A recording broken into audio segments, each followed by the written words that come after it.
여러분, 하나님께서는 하나님을 닮은 성도들을 만들어내십니다. 그러나 사탄은 사탄을 닮은 자들을 만들어내는 것입니다. 아무리 내가 주님을 사랑한다, 주님을 믿는다 라고 말해도 내 생각과 행동과 성품이 사탄을 닮으면 나는 하나님 편이 아닌 것입니다. 지구에 태어나는 모든 사람들은 누구를 섬길 것인가를 결정해야 합니다.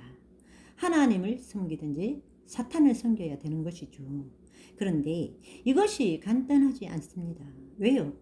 왜냐하면 나는 하나님을 섬깁니다. 나는 하나님을 사랑합니다. 말하면서 내 생각과 행동은 사탄을 따라갈 수 있기 때문이죠. 여러분, 많은 사람들이 오늘날 나는 구원받았다. 주께서 나를 구원해 주셨다.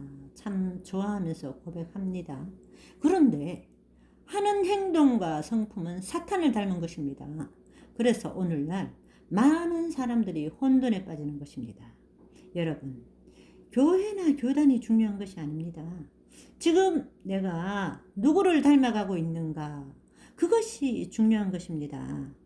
사탄의 성품을 닮으면 멸망입니다.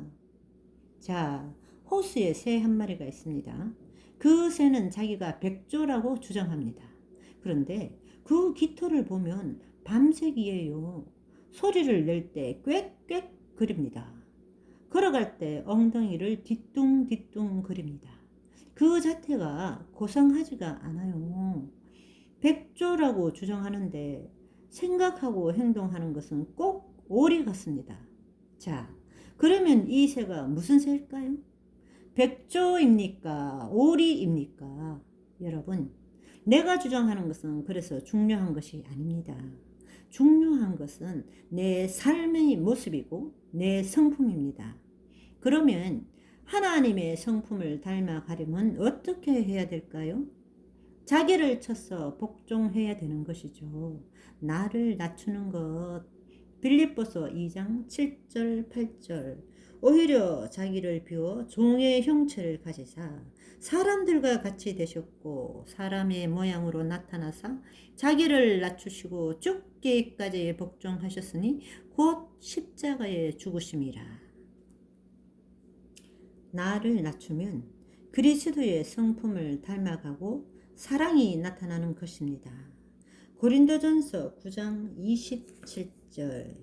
내가 내 몸을 쳐 복종하게 함은 내가 남에게 전파한 후에 자신이 도리어 버림을 당할까 두려워함이로라. 내가 낮아지고 내려놓게 되면 저절로 하나님의 성품이 나타나게 됩니다. 사탄의 성품은 하나님보다 자기를 높이는 것입니다. 내가 높아질 때 죄가 나타나는 것입니다. 죄를 파고 들어가다 보면 종착점은 나를 높이는 것. 이것이 죄의 본질입니다. 내 생각, 내 느낌, 내 주장이 옳다. 내가 가장 높이 올라갈 것이다. 이사야 14장 13절 14절. 내가 내 마음에 이르기를 내가 하늘에 올라 하나님의 뭇별 위에 내 자리를 높이리라. 내가 북극 지표의 산 위에 앉으리라. 가장 높은 구름에 올라가 지극히 높은 이와 같아지리라 하는 도다. 여기 나를 여기 내가 몇 번 나옵니까? 반복되는 하나의 단어가 내가 높아지리라 입니다. 내가 높아지려는 마음이 강합니까? 쳐서 죽기까지 하나님께 복종하시면 됩니다.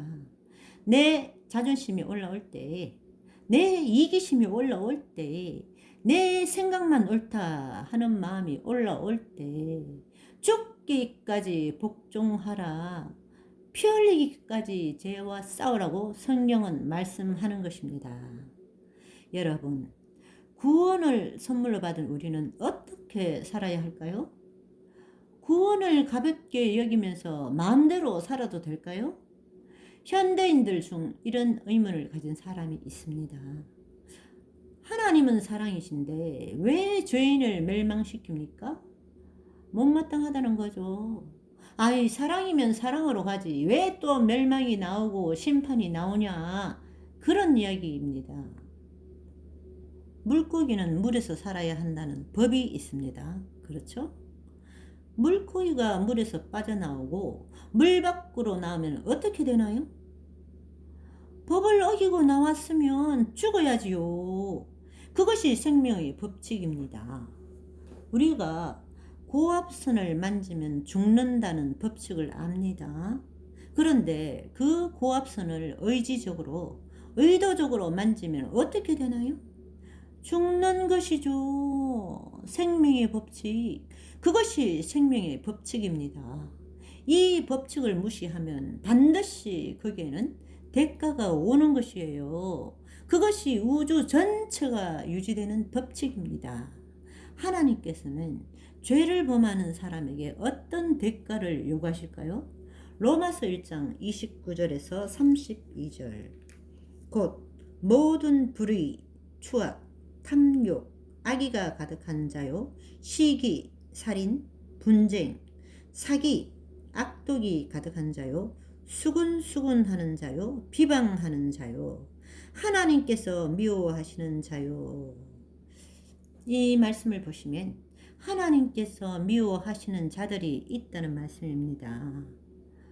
하나님은 사랑이신데 그래서 오해가 생기는 것입니다. 오해가. 사람들은 인정하고 싶지를 않아 하는데요. 하나님이 미워하시는 자들이 있다는 사실입니다. 계속 읽어보겠습니다. 능욕하는 자요, 교만한 자요, 자랑하는 자요, 악을 도모하는 자요, 부모를 거역하는 자요, 우매한 자요, 배약하는 자요, 무정한 자요, 무자비한 자라.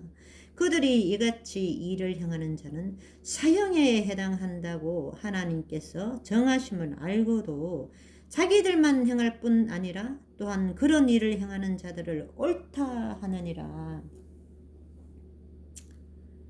이런 일들을 하면 사형에 떨어진다고 하는 것입니다. 사형이 선고되는 것, 그것이 하나님께서 정하신 것이라는 겁니다. 이 말씀이 여러분이 달콤하다고 여기는 로마서에 있는 것이에요. 그런데 하나님께서 죄에 대해서 어떤 형벌을 정했다고 했습니까? 여기 사형을 정한 것입니다. 사형.